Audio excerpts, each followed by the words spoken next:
Bienvenidos, señores y señores, to another episode of the Bleed Lows podcast. Estamos en vivo. And this episode of the Bleed Lows podcast is brought to you by BetOnline. BetOnline.ag is your number one source for all your basketball info, stats, news, and scores. Get the latest odds and lines, including the latest player reports for this year's pro basketball playoffs.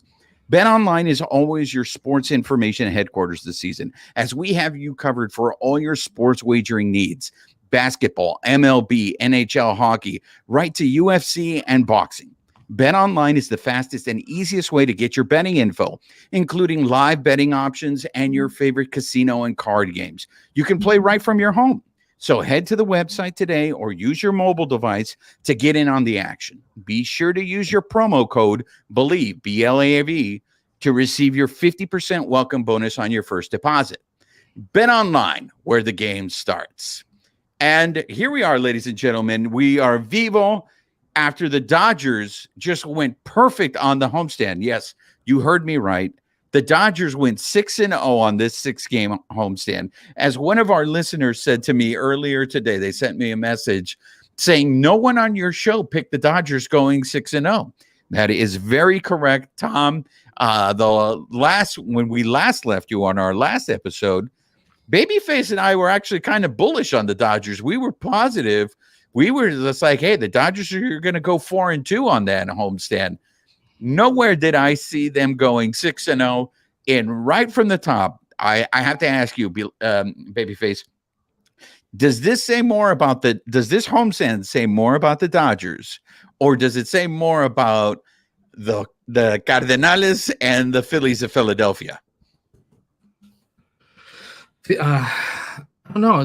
Remember I kind of mentioned this the other day in the group chat. Like, does it show? Yeah, I know the Cardinals are bad, right? They've been stinking up the joint for since the start of the season, and the Phillies have been, they were kind of like the Dodgers coming into this. They were kind of kind of ups and downs. But I mean, Dodgers just took advantage of this entire series and just beat them outright, right? Every single game until today was the closest to, for until the ninth inning, right? It was, they tied it up. So, I mean, I do see a change kind of with the Dodgers. They've gotten players back. They got all the guys from the paternity list.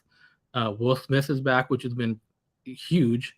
So, I mean, I'm going to look at this in the positive way, and I think the momentum's on the Dodgers side right now, and they're trending in the right direction. Yeah, don't look now, people, but the Dodgers are 6 games over 500.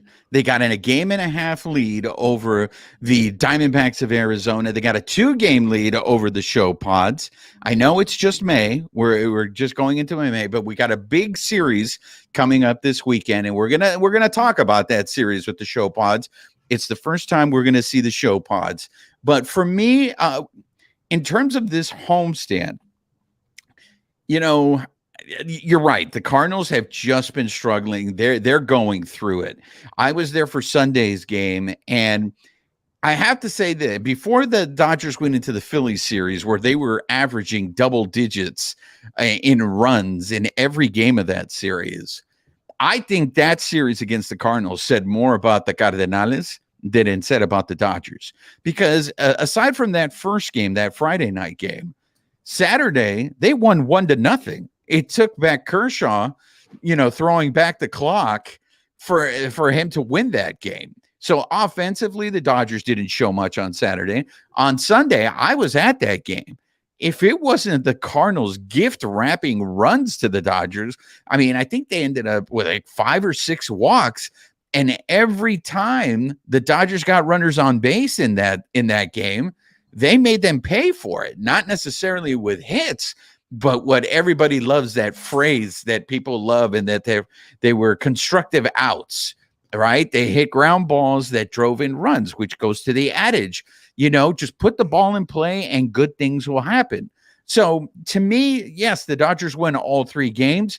Were they dominant? Did it look good?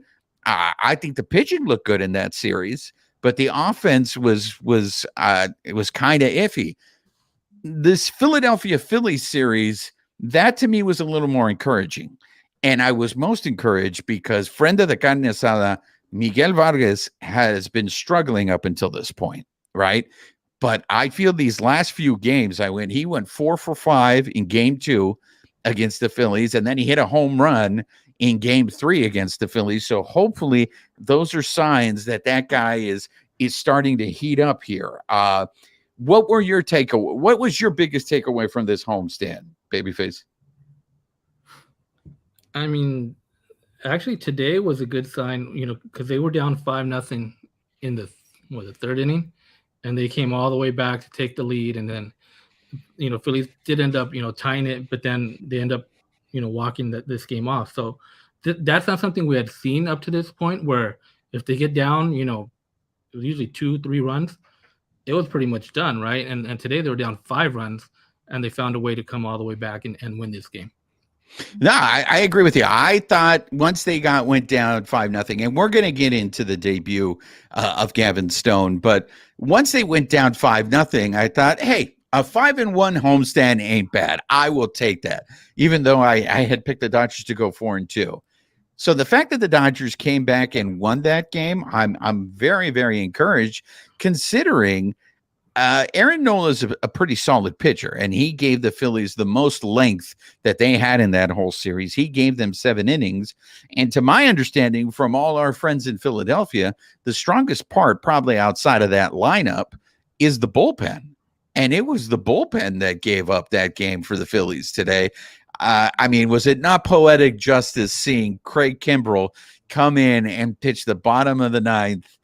And he was close to getting out of it, but of course, I mean, that was a shot that Max Muncy hit today. So, I mean, that's all very in this series against the Phillies. They looked like a different team. You said it, you mentioned it. I want to make sure we highlight it. I don't think it's a coincidence that the Dodgers started winning games when Will Smith came back into this lineup, and I think it says a lot of about the importance of Will Smith. So not only was Will Smith's return very important, but another guy who's starting to show signs, and he's been a whipping boy on this show, and that was Mookie Betts. Mookie Betts is starting to show signs of turning around, and that makes a huge difference. When that guy is hitting at the top of the lineup, that is just one of those things that you just can't ignore that. I mean, it makes a huge difference when your stars are delivering. So I think those are very encouraging signs. The same thing happened with Mookie last year, and this is why I think we have to be students of the game. Mookie got off to a slow start last year in April, and then when May came around, he turned it around. And hopefully history is going to repeat itself, because I think this upcoming road trip that the Doyers are going on, this is going to be a tough road trip. And so far up until this year, I don't think they fared well against teams with winning records. They did what they had to do on this homestand, which to me is still very encouraging. They beat up on the bad teams, and that's what you got to do. And so now they're going to go 3 against the ShowPads, and then they're going to go to Milwaukee to play 3 against the Cerveceros, who are playing really good baseball. If it wasn't for the Piratas playing out of their mind, the Cerveceros would be leading that division. So I think this next 6 games, I think, is going to say a lot as to whether the Dodgers have turned the corner on their season, or if it's just one of those things where they just beat up on bad teams in this homestand. What do you think about this upcoming road trip, Babyface? So two things real quick on what you were saying. So Max Muncy, that grand slam, as soon as the bases loaded, Max Muncy's coming up. Great Kimbrel. I was at the game, right? Yeah. So I was in the press box, and I was talking to Doug McCain, Dodgers Nation. Yeah. And I started walking away. As soon as Max Muncy comes up, I'm like, he's in a grand slam. I'm going to go get my stuff and pack up. First pitch, he hits it. And he's all, you should have tweeted that out. I'm like, yeah, you're my witness, though. So Doug can vouch for me that I called that shot. Toribio beat it out, beat you to that. I saw that he tweeted that too after, yeah. And second thing, on Mookie Betts, a week ago we said Mookie Betts is hitting 230. That's not going to work for Mookie Betts, right? We were on the show saying that's not Mookie Betts. We'll take 270. What's he hitting right now? Is he up to 270 now? I thought he was 260, but he got to 270? Yeah, well, according to the MLB.com numbers, yeah, he's at 270. So obviously we want him to go higher, but that's kind of where we want to get. We want to get Mookie back up to as close as 300 as possible. So. Yeah, I mean that's a 40-point increase in batting average. I'll take that. That means he's hitting. Yeah, I mean you see that kind of stuff like right when it's early, right? You have a week stretch of he's done good the last week, so you see those numbers jump dramatically. So that it's good to see for Mookie, and hopefully, like I said, he keeps it going into this next road trip. So we're going to go because we're in vivo, and I want to thank everyone who's joining us on the live. I see that we have some comments here that I want to go ahead and go into here. Philip Lopez joining us on the live, another great supporter of the show. Michael Carrillo, thank you. Welcome once again for joining us. Familiar name. Simeon, great supporter. I want to thank Simeon. I want to take the time on the show right now to thank Simeon because Simeon's out there promoting the Bleed Los podcast, letting everybody know about our episodes, telling everybody to tune in. So Simeon, shouts out to you. You're a real champion of the people there. David Wants a Taco. I want to give a very big shout out to David Wants a Taco. David pointed out the cameo that was in my video. For those of you who don't follow me on the socials, I posted a little video whenever I go to Dodger Stadium to cover the games. And there was a certain future Hall of Famer who made a cameo in that video. And David Wants a Taco was the first one to point that out. So thank you to David. Michael, you bring up a very interesting point that Mookie should go down in the order. And I've always wondered if the Dodgers have really contemplated hitting Mookie down in the order. It seems like Mookie just prefers to hit in the leadoff spot. I don't know if we have numbers to support what he does outside of the leadoff spot. But I find that as a very interesting point that you put it back, that you put out there. We'll see. I mean, if he's hitting...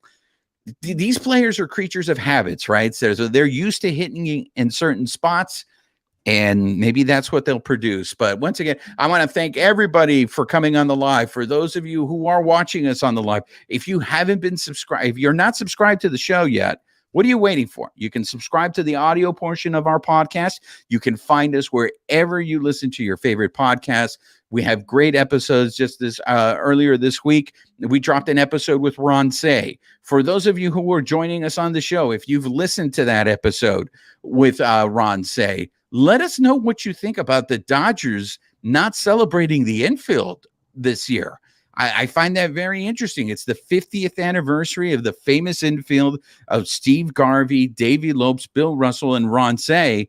And so far, the Dodgers have no promotion for celebrating the 50th anniversary. I mean, we're talking about 50 here of this program, of this infield. Let us know, chime in what your thoughts are on that. Subscribe to our YouTube channel. You can see our beautiful faces on YouTube. So we'd love to hear your comments. Engage. Let us know what you guys are thinking. Let us know if you agree with what we're talking about. Now, we got a series coming up. It's a big series this weekend. I think a lot of fans are going to be interested. The Doyers are going down to San Diego to face the ShowPads. And Babyface, is he here? Not yet. We're waiting. Okay, we're gonna have a special guest who's going to join us on the show to talk about this. So while we're waiting for him to show up, Michael Carrillo brings up a very interesting point. The Trayce Thompson situation. Trayce Thompson has not been at the stadium the last couple of days. From what was being reported is he's sick. Now, I don't know if you guys heard earlier in the week, Dave Roberts was playing with some form of pepper with Trayce Thompson. And they had asked him, why do you do that? And it was to try to help Trayce Thompson to get out of this funk that he's in. So to those of you guys who are on the live, I pose this question to you guys. Do you guys think Trayce Thompson can come out of this funk? I mean, the Dodgers brought Trayce Thompson. His job is to hit lefties. Trayce Thompson is not hitting lefties. He's not hitting righties. Before he had reverse splits. He's not doing either one of them. So I think Michael posed a very good question in that is right now Trayce Thompson is taking up a roster spot. And as this season progresses, we are now in May. Come June, you have to address whatever the holes are on your team. And right now, the holes are the outfield production. Not everyone in the outfield is producing. Mookie Betts is showing signs of maybe turning things around. Outman so far continues to produce, even though what is concerning me about James Outman is the number of strikeouts. I mean, he's had hat tricks, and he had hat tricks in at least 2 of the 3 games against the Phillies of Philadelphia. Last week against the Cardenales, he had a golden sombrero. So that's something to keep an eye on. But I want to hear your thoughts. What do you guys think about Trayce Thompson? What do they do with that outfield spot? How much longer do they give Trayce Thompson time to try to figure this out? Simeon chimes in with that he believes that the Dodgers should be celebrating the 50th anniversary of that famous infield. Philip Lopez, thank you very much for the compliment. Super Raider fan right there. Philip Lopez, everybody. Great episode on Ron Say. It does suck that the Dodgers are not celebrating the infield anniversary. Michael Carrillo's giving us some names here for maybe some outfielders that the Dodgers should pursue. Nick Senzel, Anthony Santander, Brent Rooker. All very interesting names. Not sure if the Dodgers are going to make that kind of move. Philip Lopez brings something, and I wish that contributor to the Bleed Lows podcast, Jason Barquero, was here, because Jason was on this from the beginning. Jason Barquero has not been a fan of Austin Barnes. Now, last I heard before this game, when I saw the numbers, I believe Austin Barnes was hitting 085. And so Philip Lopez chimes in, which he thinks that Austin Barnes should be sent to the minors, bring up Cartaya. Philip Lopez, I love you because you're a Raiders fan, so you're a glutton for punishment. You have this hopeless optimism that franchise is going to do something. But I got to tell you here, you're wrong, buddy. The Dodgers are not going to send Austin Barnes down to the minor leagues. They can't do that. And they're not going to bring up Cartaya because I don't think Cartaya, first of all, can handle that pitching staff. But it is interesting what you bring up in terms of Barnes, because we saw it when Will Smith went down, we missed him, and we missed him a lot. David wants a taco. He doesn't think Trayce Thompson can get it together, but he has faith that the Dodgers could unlock something. It is interesting that you bring that up, David, because so far the only team that's really been able to get any production out of Trayce Thompson has been the Dodgers. But I'm a little concerned because he had those moments towards the end of last season. But then towards the end of the season, he really tapered off, and he didn't have a very good playoff. At the beginning of the season, he had that three home run game, and after that, he has not been heard of since. This has got to get into his head. The times that I have been at Dodger Stadium covering the team, I've seen Trayce Thompson. The poor guy just. I mean, how would you feel if you go up to the plate every time and you're just there's no success? It has to wear on you. And that's what it looks like to me for Trayce Thompson. So I don't know if we need to sacrifice a chicken or what we can do for Trayce Thompson to help him out there. But I love that David still has faith. He has faith on the Dodgers. He also adds that we can't get rid of Austin Barnes. That it's another very good point. That is Clayton Kershaw's go-to catcher. The only thing I got to add to that, David, is the Dodgers eventually did get rid of A.J. Ellis, and A.J. Ellis was Kershaw's personal catcher. So in the end, it comes down to production. And Babyface, do you know what Austin Barnes' contract looks like? Is this the last year of his deal? I think so. I'm not sure if he re-up for another season after, but I'll check on that. But we got our guest here and another guest too. So all righty, let's bring in our guests. So someone else popped up back. Hey, look, ladies and gentlemen, it's La Princesa de Picolandia. Alicia Del Valle is here. And our second guest. I feel I need some music. And what's great is we get to bring them on together. The mortal enemies, Los Angeles versus San Diego. Ladies and gentlemen, friend of the Carne Asada, our favorite frenemy, Nick Kreider, host of everything over on the Believe Network. Before we get into it, Nick, I do want you, if you can speak to this. It was just announced today that the Believe Network is now in partnership with Cumulus. And if you guys aren't familiar with Cumulus, they are the guys that do Westwood Radio. So when you guys are listening to Jim Rome or you're listening to Rich Eisen, they're those are the guys that put out those radio shows. So Nick, can you give us an update on that deal? Yeah, of course. It's been something in the works for a long time. Westwood One has had interest, and we've had interest in them. And it sounded like a good, happy partnership where we can hop on board, give them some content, and they could, use their extensive sales force and their great technology and just their resources that they have to help the Believe Network grow. And at the same time, we help them with content. So I scratch your back, you scratch my back. And at the end of the day, like, we're super happy with that, and we'll see how this partnership goes. But, we couldn't be happier to be joining the Cumulus Network, and, all of our shows on the network now can call themselves Cumulus/Believe shows and Westwood One shows. And we're super excited. Congratulations, man. I know you didn't single-handedly do this, but because I think you're the head honcho over there and you run things, I'm going to give you credit for that. So I'm going to give you guys credit too, because they love your content. They love everyone's content. So congratulations to you guys as well, because, it's a team effort. All right, now that we got that out of the way, let's get something else out of the way. Because we're not Welchers here, we're going to own up. So for you loyal listeners, you guys know that we made a bet with Nick and the rest of the crew on his show that the Dodgers were going to kick the ShowPads ass last year in the playoffs, and we lost. And we're going to pay up, but we owe Nick and the rest of his crew tacos, and so we're going to set that up, Nick. We're going to give you guys your tacos. We're going to show you guys a good time. We got to get Heath out in LA before that happens. So I'll let him know to pencil something in his calendar this summer. Absolutely. You let us know. Princesa, how are you? Guess what? The Dodgers just went perfect on the homestand just in time to go play the ShowPads this weekend. What are your thoughts?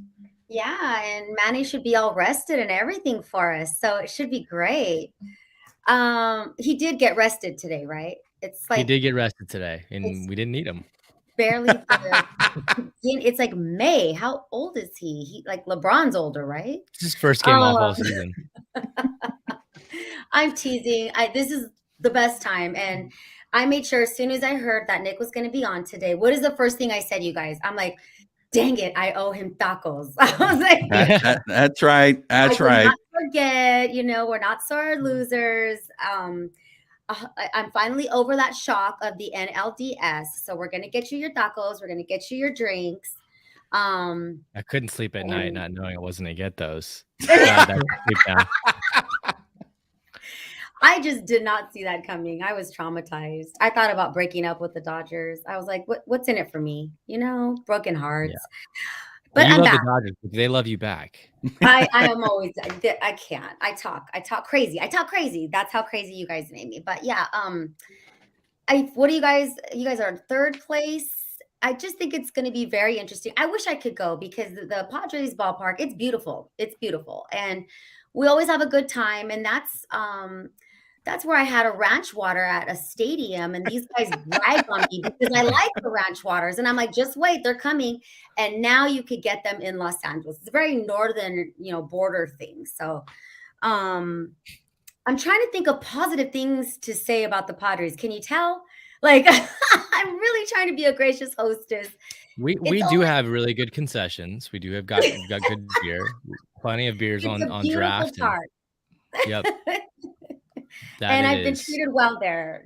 The fans have been great. I have no complaints. So, yeah, it should be interesting. Are you going to get to any of the games, Nikki Snacks?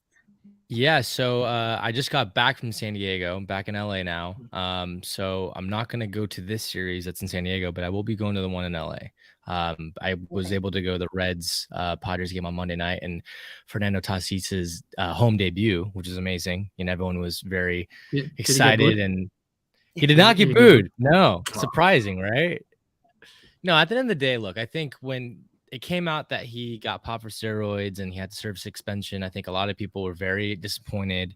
And, we all knew that he had to earn some respect back from the fan base and from just people all across baseball. But, he was remorseful, and he seemed like he gained a lot of maturity over this break and this long suspension, serving a lot of time in San Diego rather than going back to the Dominican Republic and, traveling and stuff like that. Like he's being back with his teammates and taking all the necessary steps. He got the shoulder surgery that he'd always not wanted to get. So I think a lot of people, got a chance to really see him mature within these 6 months, 8 months.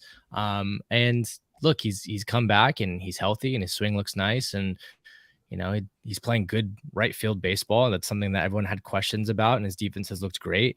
And yeah, the fans are really excited. I saw a kid wearing the Tatis dreads, and he had the full uniform on and the shades. And, I saw a guy with the big Tatis like bobblehead, like helmet on, which is pretty cool. So people were super excited. And, I think it's a great era right now for San Diego baseball, something that we've never really had before. And, I think we're all excited. Hey, Nick. So I think people expected the ShowPads to jump up to a hot start.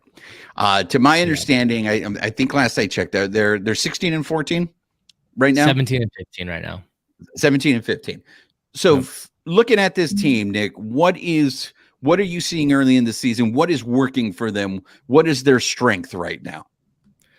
Well, I think it changes week to week, to be honest. And I think it's just a culmination of, they can't put it together in certain places. Like early on, the starters were looking great, but the bullpen was giving up a lot of runs and blowing the game. And then it flipped.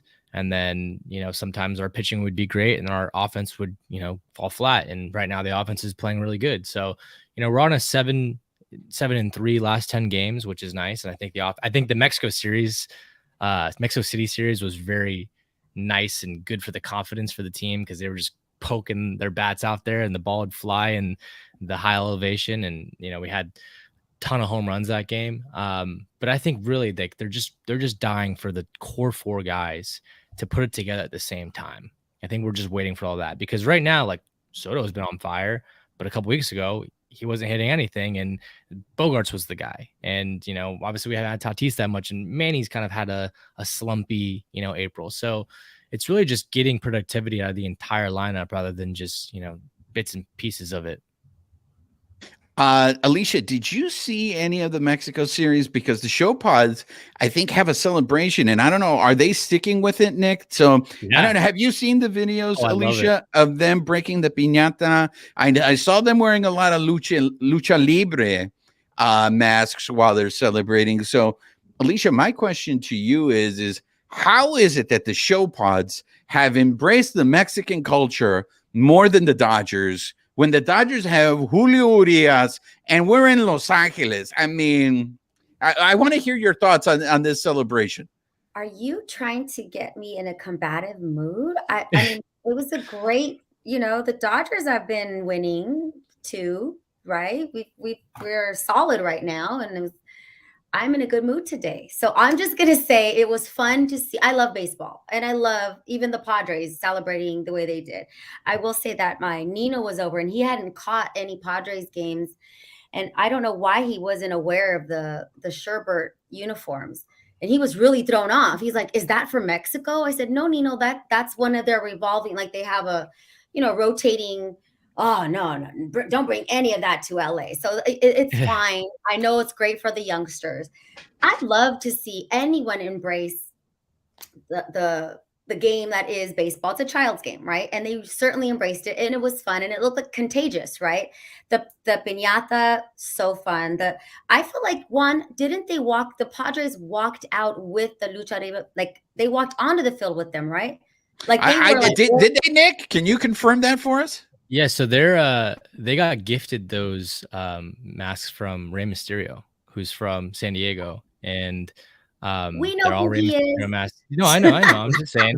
So like, he's a Padres fan, obviously, and so like they put all their numbers custom on it, and they've been wearing them after every game that they win, and they've been doing the piñata thing. I think they did walk out to the field with those on as well. But also when they hit a home run, they brought back the sombrero that they were gifted as well.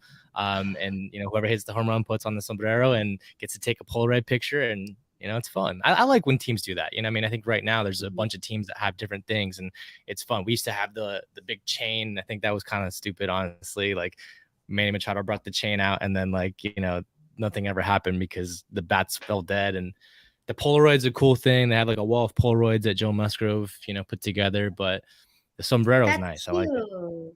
Yeah. That's cute. It reminds me of grade school when you got like your star. Like that still Yeah. works. Yeah. It would work for Star. me. I love rewarding good behavior Yeah, of versus course. punishing bad behavior. So I'm down for course. that. And Yeah, for those of you watching on the live, this is the part where you drink because we met our wrestling quota because Nick mentioned Rey Mysterio. So, we always got to talk about wrestling on this show. And unfortunately, he's right. Rey Mysterio is a ShowPads fan. So we got to get a famous wrestler to be a Dodgers fan. Nick, I got to ask you because Babyface is really big on this theory.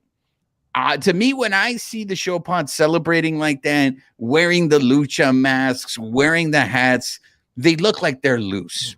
And Babyface has always had this theory that if the clubhouse is loose, that's going to translate to wins. Which Babyface, what's the term for the CFO?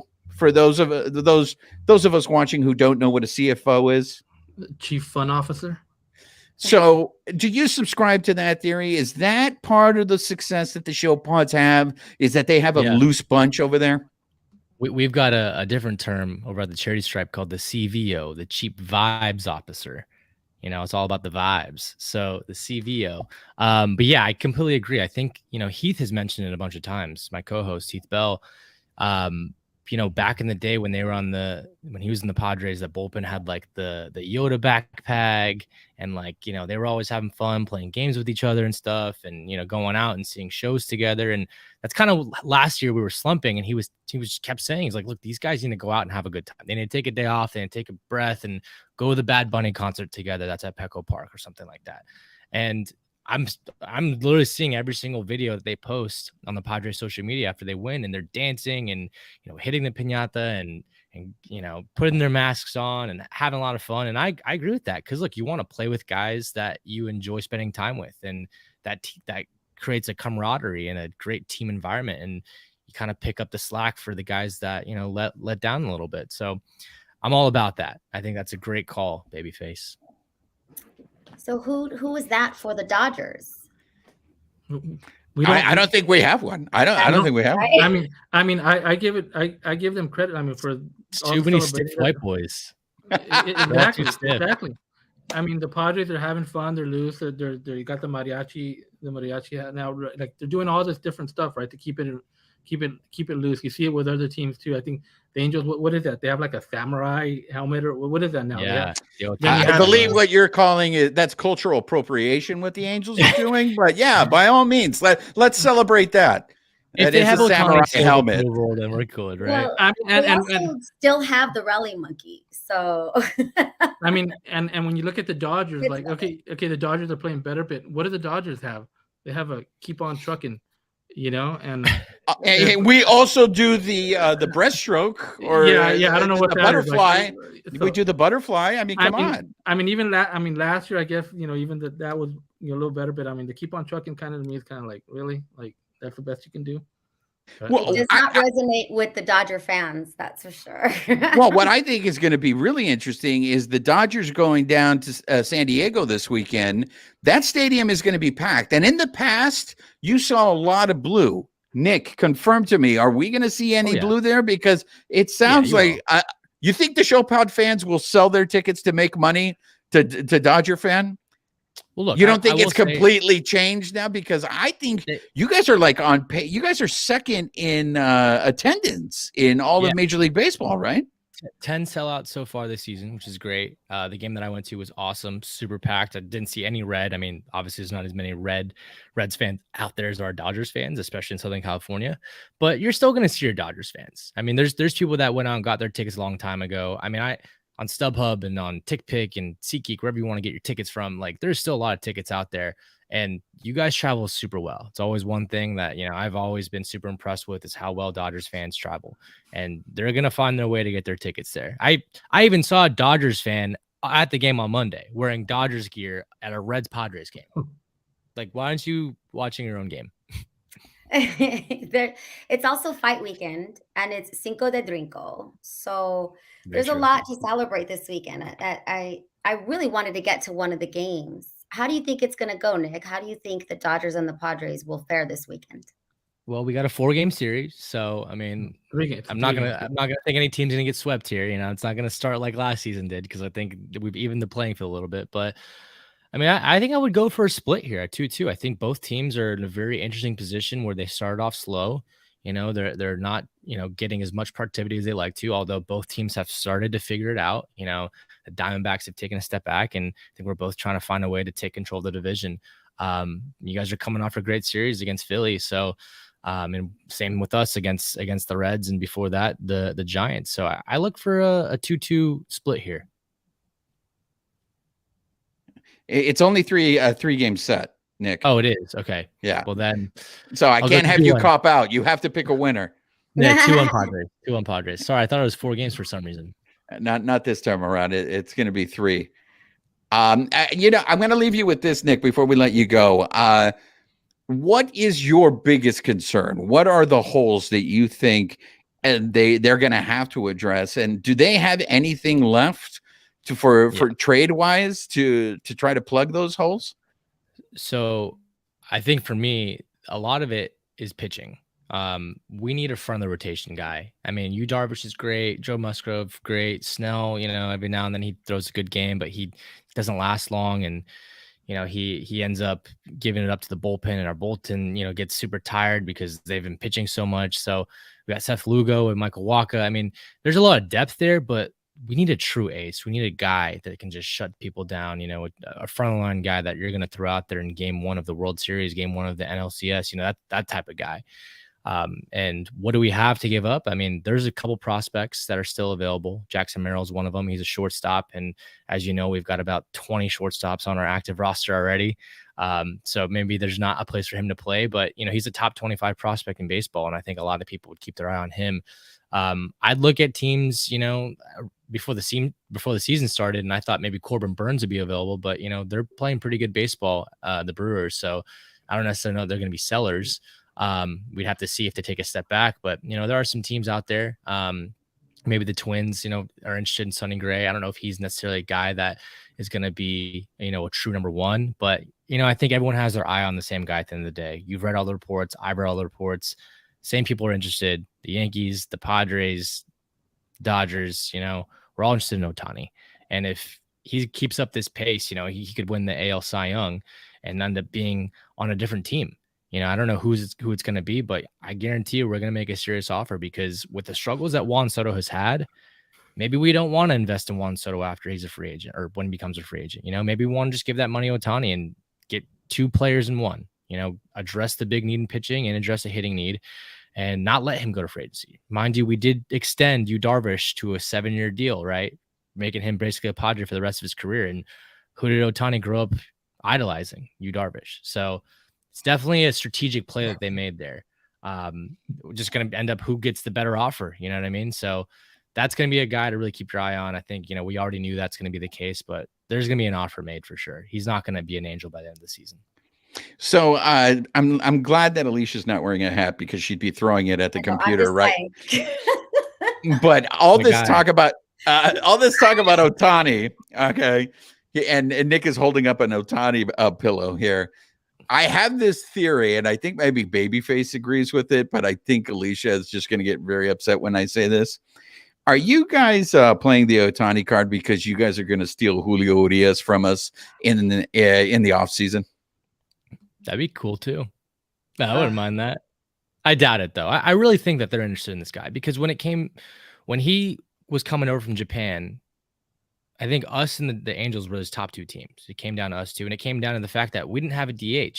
Remember back in the day when the NL still had to pitch or had to hit their pitchers, and that kind of hurt us there. He wanted to be able to pitch and hit, and so that's I think that's the biggest driving force there. Well, there you have it. You guys have any last things before we let Nick go? Appreciate your time, Nick, and giving us an update on the ShowPad, so we know what we're getting ourselves into this weekend. Nick makes me want to drink. Okay, you're depressing me, Nick. You're depressing me. I've heard that a couple of times from women before. It's a compliment. I like that. You're a good sport, Nick. Thank you. It was Thanks for having always me, guys. Always a pleasure. Next time we'll get Heath back in here. We'll bring the gang together. I'll let him know that he needs to make his way to LA and get some tacos. Yeah, we'll definitely. I was gonna say I like Nick's mustache. Is that for Carpenter? Is that a Padres Carpenter, thing? Grisham, whoever you want, man. There you have it, everybody. For those of you who have friends who are ShowPads, or you guys just want to hate listen to some scintillating ShowPads talk, Nick is one of the hosts of the Ring the Bell podcast, which you can listen on the Believe Network. So spread the word on that. Give Nicky Snacks a follow. He's a great guy. He's hilarious. Nick, once again, thanks for coming on, man. Appreciate it. Thank you, Nick. Thanks, y'all. Thank you, Have Nick. a great series. Good luck. Thanks. Good luck. Okay, so Princesa, you weren't with us at the beginning of the show, so I want to get your thoughts here. The Dodgers just had a perfect homestand. Yes. They went 6-0. They swept the Cardenales. They swept the Phillies. And You know how we were earlier in the season. It was all doom and gloom. The Dodgers suck, whatever. Do you think they've turned a corner? can I also throw in there? They came from behind, Yeah. which is not the Dodgers' forte. They, leaving guys on base was like, no, they're finding ways to score, and I'm all about it. And let's not just gloss over like what a great win today was. I'm so mad that I didn't get to that game. I love day games. The businessman special is my favorite thing. My dad would let us skip school and he'd take us to games. So it's very special. Babyface, were you there today? I was there. Yep. Ugh. I was tweeting out So pictures. jealous. So jealous. That sky. So Juan, did he send you the photo that he sent me from the top deck? Oh, No, he didn't send me those. Those were for your eyes only. it was- I'm not important enough to get those kind of pictures. That was a special. She texted me like, "Can you send me a picture of the sky?" I'm like, "Okay, I'll send you pictures of the sky." So well, I told It's you okay. to I know who take your a photo of favorite the top is. deck, take a photo, and it's epic. We're gonna tweet it out because it is gorgeous. It was just a beautiful day to catch Dodgers baseball. All right. So I was saving this until you came on because Babyface was at the game today, and there was a certain guy who made his debut that everybody is like, I'll bring him up, put him in the rotation. So before I get Babyface's reaction to what we saw with Gavin Stone, he gave up 5 runs. Only 4 were earned of those 5. But what did you think today of Gavin Stone? What did you see out there, Babyface? yeah, I mean, I thought, he did pretty good for his first start, right? I mean, he only had 1 strikeout, and then he able to the 5 runs, 4 unearned.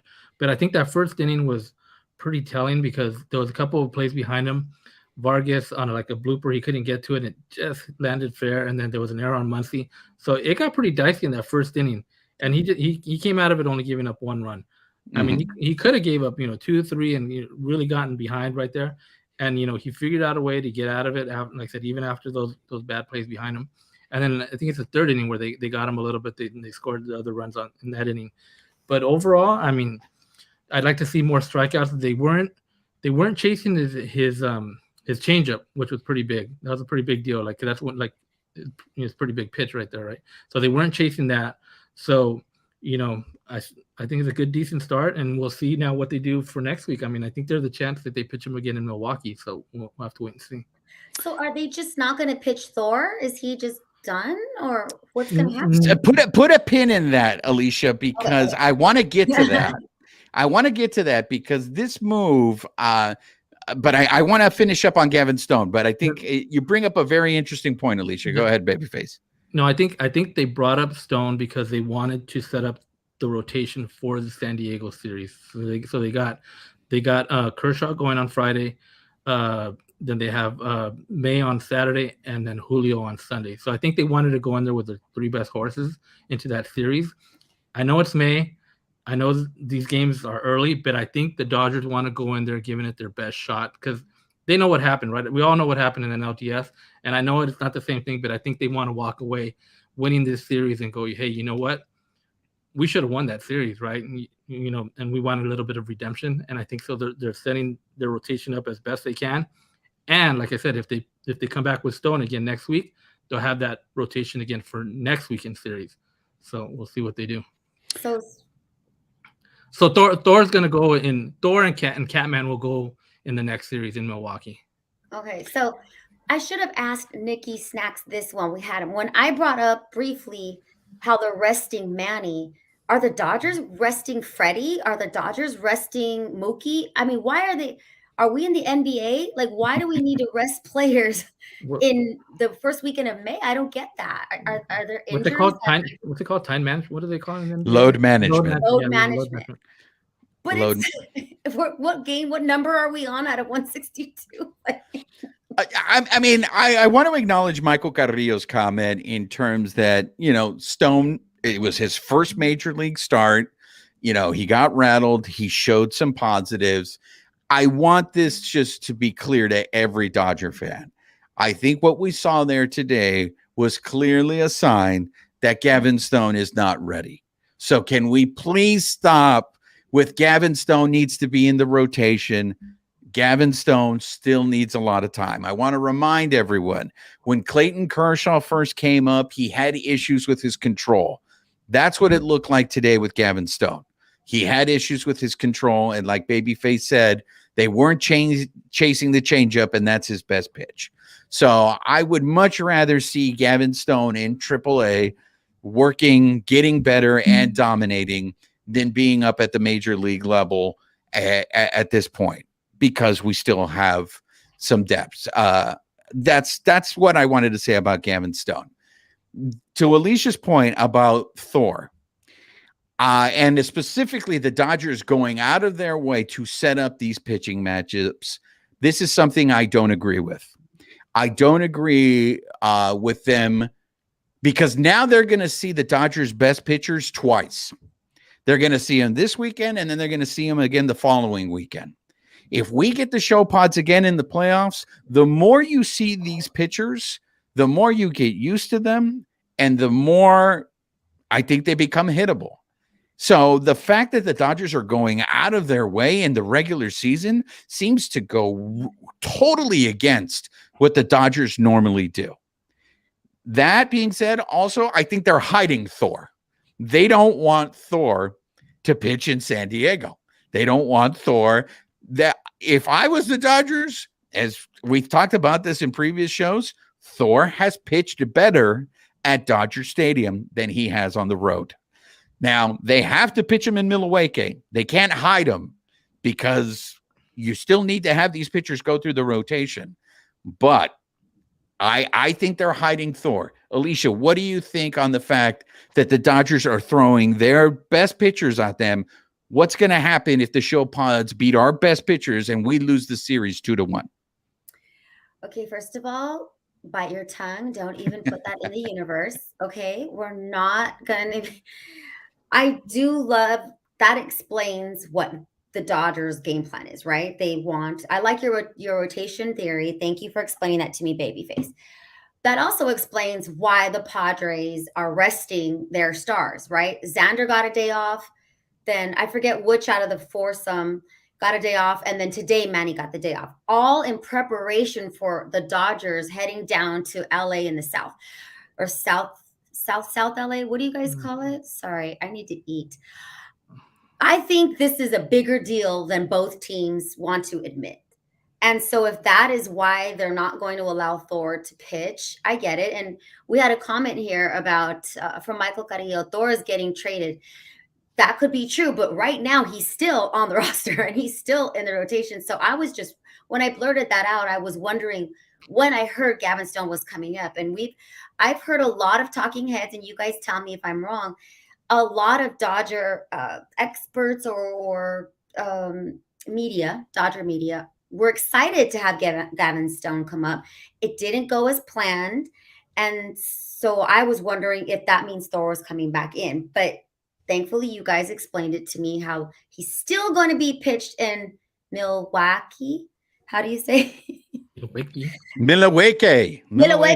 I love it. The way you say it correctly. That's how the Native Americans, that's what they call it. Indigenous, I know, but I still messed it up. I don't know. I just, I'm always going to defer to the Dodgers know what they're doing. I hope so. I hope so because you saw the streets in San Diego when they beat the Dodgers. I still think it means more to them than us, but the Dodgers do not want to lose. Maybe not even the guys, maybe management maybe they want it more than the guys. I don't know. I told you I have trouble believing sometimes that the Dodgers are playing their like Babyface's theory, staying loose, really hungry to win. They don't have any of those after home run celebrations the way other teams do. We don't get to see any partying or hear music after their wins. So I'm not saying they look really good, just like you brought up, Juan. But yeah, I mean, I'm going to not say anything negative about Thor pitching. I'm going to defer to the Dodgers knowing what they're doing. That's it. And real quick to Juan's point about the Padres seeing the Dodgers. I mean, come on. They've been playing these teams for years with Clayton and Julio and May. So they've both seen all their pitchers. So I don't put that much weight into that because, like I said, they know each other already. So I mean, it'd be different if Gavin Stone was up and pitching the way we'd expect him, or Bobby Miller, and then they'd be seeing these guys early in the season because they've never seen them. Could be potentially in a playoff series, down the road. But with the other guys, I mean, they know Dustin May, they know Clayton Kershaw, so they know these guys. So I don't put that much weight in that. I just changing your pitching matchup for the regular season after what we saw last year, when obviously the regular season wasn't important because the Dodgers dominated the ShowPads regular season, and when the playoffs came, they shit the bed. So the fact that they're putting so much importance to the fact that they are changing their whole pitching rotation for these two series early in the season just is a head scratcher to me, just because it seems like it's totally the opposite of what the Dodgers do. The Dodgers are, as much as we'd love seeing the ShowPads do that celebration, that's not what the Dodgers are. That is not how this team is constructed. This team is businesslike, just show up and do things. So for them, and look, we asked Roberts many a time, why are there's an off day on Thursday. Who needs an extra day in the pitching staff? Is everybody healthy? So if they weren't doing that, and I know one of our somebody on the live brought this up. They had said that it was David Wants a Taco brought this up, that Vassay was reporting that Mark Pryor wanted more time to work with Thor. So again, to me, it's all about hiding Thor. They don't want Syndergaard to pitch in San Diego. That's what it was for me. So it's a little bit of a head scratcher and all, but there's someone new here on the chat that I have never seen before, and I want to welcome him to the show. Doom Sal. He brings up some very interesting points. First of all, if you disagree with the Gavin Stone, I love that you did it respectfully. I appreciate it. There's no hate here. I only will say this about the Gavin Stone thing. Gavin Stone was brought up to AAA was it the middle of last year or towards the end of last year? Babyface. It was towards the end. So he really hasn't spent a lot of time at AAA, and his numbers to start the season in AAA weren't as dominating as it was in AA. Correct me if I'm wrong, Babyface. Well, this season he hasn't been just lights out. I mean, I think his ERA's in the 4s. I mean, he was in spring training for the Dodgers. I mean, he was lights out. I mean, in the games he pitched, he was lights out. But so far in AAA this year, he's been iffy. He hasn't been dominant. He's had his glimpses, but he hasn't been the Gavin Stone that we're kind of expecting to see. So there might be a point, Doom Sal, where Gavin Stone is dominating the AAA, and then I would agree with your statement that he has nothing more to prove and he should be called up. But for right now, I don't think he's at that level yet. But your next question, I think, is a very good question. So Doom Sal asks, how do you keep Michael Busch in the lineup? Thoughts? So Michael Busch, look, he just got called up, so obviously he needs to get adjusted to major league pitching. But this is where, to bring the conversation full circle, when we were talking about Trace Thompson, This is how I think you keep Michael Busch in the lineup. Sooner or later, they're going to have to make a decision on Trayce Thompson. You can't keep having Trayce Thompson out there not producing like that. And so if they do end up sending, I don't even know if he has options to be sent down or if they just cut their ties with Trayce Thompson. That's how, in my opinion, you keep Michael Busch in the lineup. There's a couple of reasons I would like to see Michael Busch in the lineup. Not only is he a friend of the Carne Asada, he's been on the show. Check out that episode. But if he ends up producing, I would much rather have him producing up at the major league level than in AAA. But if he's doing at least okay, then Michael Busch becomes a trade chip. As we had talked about, the Dodgers have some holes, some things that they're going to have to address. And I think Michael Busch might be one of those trade chips only because he might be blocked. So that's my thoughts. What are your guys' thoughts? Princesa, any thoughts on Michael Busch? Or we never got to hear your thoughts on Trayce Thompson. You are so rah sis boom ba. Do you think there's any hope in saving Trayce Thompson's season? I'm really not allowed to say anything negative about Trayce Thompson because I'm friends with his father. So I'm gonna I really wanted him to do well because did he not before this season talk about how this was going to be his season, that he was going to deliver and everybody's behind him and we all want him to do well, right? Dodger fans, management, his teammates. I don't know. I don't know what's going to happen. I am not going to say one should be traded for the other because then they're going to come at me. I'm just going to always defer. You guys go ahead and be the Prince of Darkness. I'm going to be over here just sipping my water, minding my business, hoping we beat the Padres. Babyface, how do we keep Michael Busch up at the big league level? Yeah, I mean, it might be that what you said with Trayce Thompson. I think if you recall early in spring training, when we thought James Outman wasn't going to be on the spot, I said we'll probably see James Outman a month and a half in the season when Trayce Thompson is DFA'd and he's not hitting right. So James Outman got to make the roster, but the second part of that, Trayce Thompson, I mean, he's definitely a DFA candidate.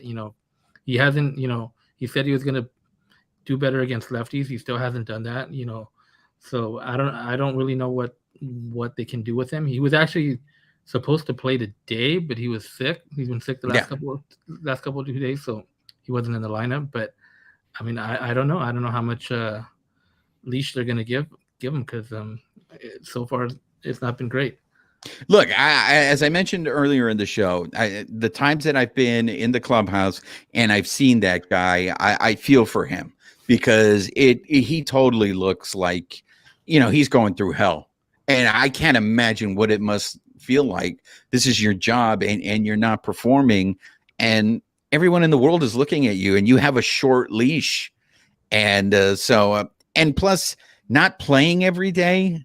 How can you go ahead and snap out of it? And I think that's also part of the issue with like guys like David Peralta who are struggling and they're not getting those everyday at bats. How do you get out of a slump when you're not playing every day?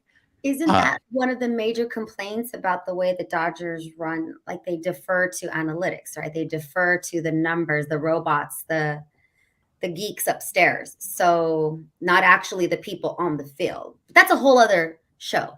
I wanted to make reference while we're still having some fun about, someone brought up Wayne's World. Did you see that? It was Philip Lopez and David Wants a Taco. I want to point out these listeners because they get the show. And it makes me very happy that they get the show, that they get my references, that they get the fact that I was making reference to Wayne's World. For those of you who have not seen Wayne's World, Alice Cooper pronounces Milwaukee as Milwaukee. So that is what I was referencing. So I really appreciate our listeners who get the show. I want to give a shout out to another listener who I don't think he's on the live, but Roland Felix. He was the one that referred to the Bleed Lows podcast as the Big Lebowski. So I want to give a big shout out. So anybody on the live or anybody who's a loyal listener, if you guys could cast the Bleed Lows podcast as a movie, I would love to see what you guys think what we would feed as a movie. So Roland, shouts out to you. Thank you for always supporting the podcast. We're running out of time. Let's get into our predictions, since we so far we've been shut out. We have no points on the season because all our predictions have been wrong. So I think this will actually be the first time that the Princesa de Picolandia is going to be able to make picks. So are you ready to make picks, Princesa, or do you need some time? No, I think we're going to win too. We'll give up. Well, I'm going to give you the whole road trip. So it's 6 games. It's 3 games against the ShowPads and then 3 games against the Milwaukee. So what do you think the Dodgers will do on this road trip? 6 games. I'm going to take...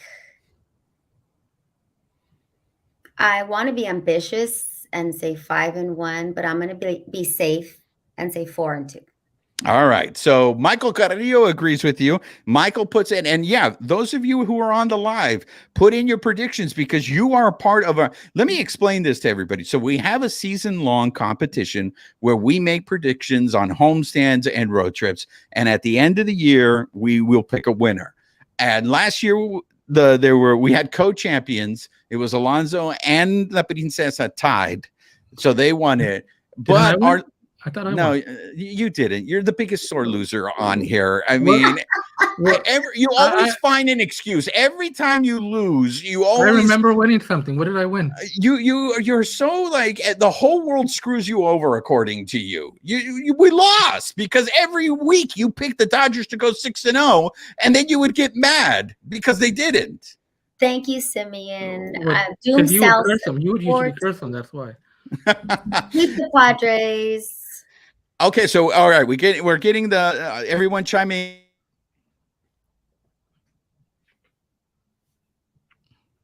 Uh-oh. 4-2. Babyface. Do you before we it looks like we're going down. Before we end the show, you want to get your pick in? 4-2. Another 4-2. So everybody is feeling the Dodgers right now. I guess when you come off a 6-0 homestand, right? Everybody's feeling good about the Dodgers. Everything is going great. I am going to be your guys' reality check. As I mentioned to you before, the Dodgers are going on a road trip and they're playing 2 good teams.